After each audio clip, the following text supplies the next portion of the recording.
Don't give up. Allah subhanahu wa ta'ala, Allah has a way, subhanallah. Allah has a way of doing things that it's beyond our understanding. You just make the intention, make the effort, and Allah opens many doors. You don't have to be a millionaire to do dawah. You don't have to be a billionaire to do dawah, to invite people to Allah, to remind people from what is wrong, to stay away from what is wrong and do what is right. The Prophet ﷺ says, if you see something wrong, stop it with your hands. If you cannot stop it with your hands, stop it with the tongue, bil-lisan. If you cannot stop it with the tongue, at least keep quiet.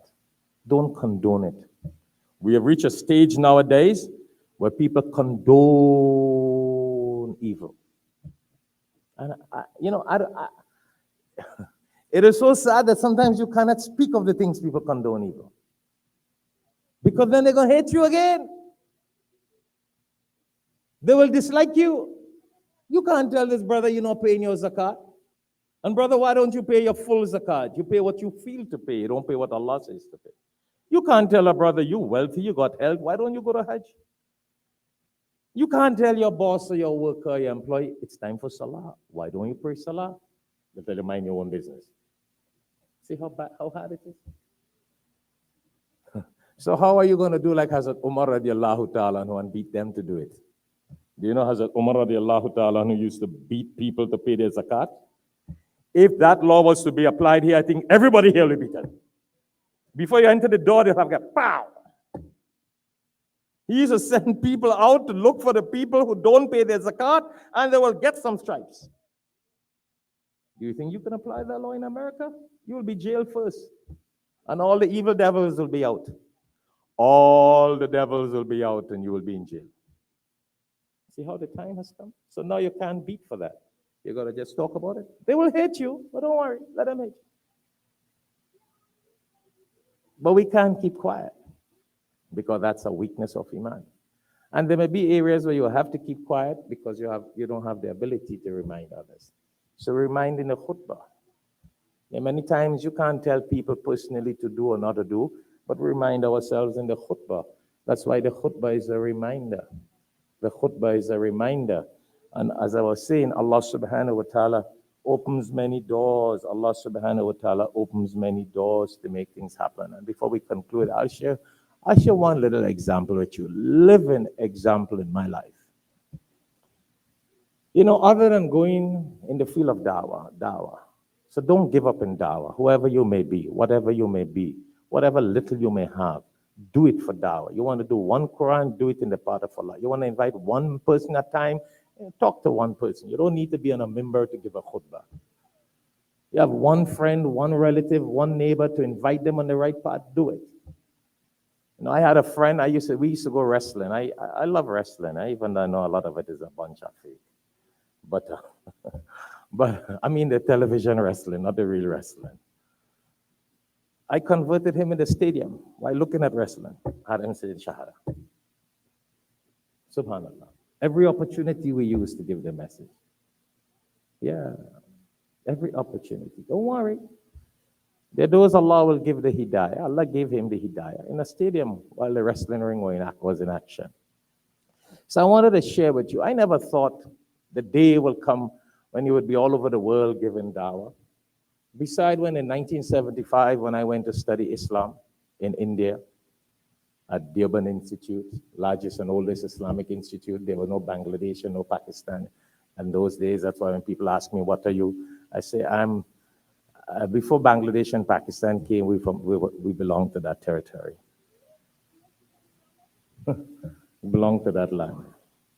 Anyhow, in 1986, alhamdulillah, mashallah, traveled for Hajj.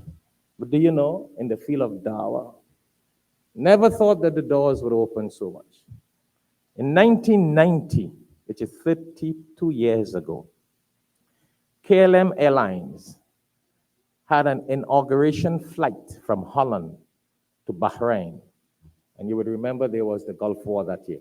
Remember that? So there was this new flight to take people to Bahrain and in the Arab world. And because it was a new flight, not just the regular, entire new flight from KLM Airlines, Allah made it happen. I don't know how it happened. I never believed it until it happened. I was selected, chosen, because the person who called me and said, in the entire West Indies and the entire Caribbean, we have chosen you to be a VIP guest on this inauguration flight from Holland to Bahrain. I was like, that is not possible. I'm not a millionaire. I don't have nothing. I don't even have a good car to drive. I'm like, what is this possible? He said, listen, many are called, but few are chosen. Do you know that was a famous word of Jesus, peace be upon him? It's in Matthew in the Bible. So what do you mean? He said, this opportunity was there for many people. Just consider you're chosen. I said, I will not believe this until I sit on this aircraft. First class VIP. When I went to London, actually, one of the person at the counter saw the boarding pass, and they were like, are you a director of KLM? I said, why? He said, I see a code here that doesn't tell us anything much. Only the directors travel with this code. I said, well, I'm a VIP guest on the inauguration flight. Like, oh, okay, that makes sense. Free trip from Trinidad to Holland, London, Bahrain.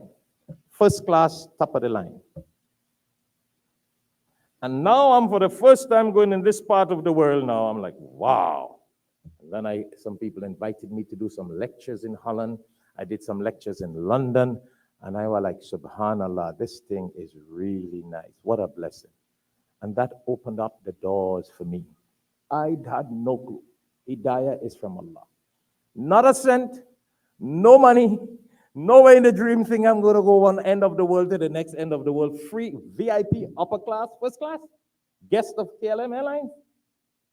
And that's how I came in 1990. After that, came to New York, lectured in New York, in Michigan, in Washington. And then someone here in Florida knew I were in Washington. They invited me to Florida to a lecture. And Allah just opened up the whole world. Philippines, Hong Kong, South Korea, Malaysia, you name it, all over the world, Allah has blessed me to go. Africa, all over. From nowhere. The most impossible can happen from the mercy of Allah subhanahu wa ta'ala. The most impossible that you're not even thinking. There was no link and reason for me to be chosen on that flight. But it was only by the mercy of Allah.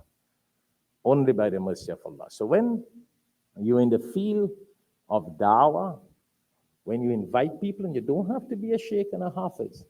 And that's why I try to tell our hufaz here and our boys who went to study, don't just get a degree as Hafiz Munir Sahib, and Hafiz Rifat, and Hafiz Arafat, and Hafiz Fiyaz, and Hafiz. No. It's not about attaining a title. It's about spreading the message after you're blessed with it. Very powerful. One of the greatest things that any Muslim can do is spread the message of the Quran. That was the mission of the Prophet sallallahu alaihi wasallam. That is what Allah subhanahu wa ta'ala sent him to do. Ya ayyuhar rasul, balligh ma unzila ilayka min rabbik. Allah says in Surah Al-Ma'idah, O Rasul, spread the message that you received from Allah subhanahu wa ta'ala. Spread that message. And if you don't spread the message, then you did not fulfill your mission as the messenger of Allah. That Allah told the Prophet, peace be upon him. And if we are the followers of the Prophet sallallahu alaihi wasallam, then the greatest thing we can do is share the message. People won't like you, as we said already. People won't like us and everything we sow. But if Allah opens up doors for you, nobody can stop that. Nobody can stop that. You spread the message of Allah. You bring one person, you encourage and you invite to the path of Allah. They get hidayah. The salah they pray, the hajj they perform, the zakat they give, the fast they do, all the sadaqah that they do, all the sadaqah jariyah that they do, you get blessings. They get in their full blessings, and you are sharing in the blessings. Allahu Akbar. Everybody, you tell them about a business. If someone tells you about a business, what do you call this? Investment in New York. Shareholders in a business. Everybody wants to get a little bite. Every restaurant you want to get a percentage from. Yes, Hafiz Munir smiling. Hafiz, why you smile every time I talk about different topics? Anyhow, I'm just joking with you. Every restaurant you want to get a little percentage. You want to invest to get a shareholder. Every car company you want to invest in, get a shareholder. Every business you want to invest in, become a shareholder. So you can collect this, you could collect that, you could collect this. So when you get old and you can't work, you'll have income coming from restaurant, from rental apartments, from car companies. So that's income. What about some income of blessings in this life and in the hereafter? We all want the income that will help us when we get old. But what about the income of blessing that will help us in the next world that is everlasting? Nobody says don't invest and get all your little property investment and rental property and businesses and restaurants and gas stations and convenience stores. Everybody invest and get a commission or a percentage. What about encouraging people to come to the path of Allah? And everything that they do good, that is your investment in the akhirah. That is the nur and barakat for you even here in this life. Because if Allah has promised that they will get double portion from His rahmah, Surah Al-Hadid, verse 28, double portion from His rahmah, His mercy, and Allah will establish a light for them to walk on the straight path. What about you who invited them to that path? Don't you think you will be getting a commission from that? Big commission, great commission. On the day of judgment, you will see so many billions of blessings in your account, and you'll be wondering, where did that come from? Allah, where did that come from? I never prayed so many tahajjud in my life. Allah will say, it was that brother that you gave dawah to, he started praying tahajjud. It was that brother who went and performed hajj, you got also blessing from that. That brother who started fasting, that sister who gave her zakat, that person who prayed salah, you were getting that commission from all of that. Allah says, my mercy is unlimited. My mercy and my blessings, it's unlimited. So I can give that person full rewards and give you also that blessing from that. So bottom line, those of you who came late, I can't repeat, don't give up. Don't give up. Don't give up if you have to invite someone for your entire life to pray salah. Your entire life, don't give up. وَلَا يَحْزُنْكَ قَوْلُهُمْ إِنَّ الْعِزَّةَ لِلَّهِ جَمِيعًا. Yeah, they might condemn you, they might criticize you, they will tell you, mind your own business, who are you, you're wrong. People might try to blaspheme you, they might try to bad talk you, they might try to slander you. Allah said, don't worry, they can't bring your status down. That's why I told you about the KLM flight. There are many people say, oh, the Sheikh is radical, but he's extreme, he's only telling us pray and give Quran and give zakat. But Allah just opened up the world for me to do that. The whole world.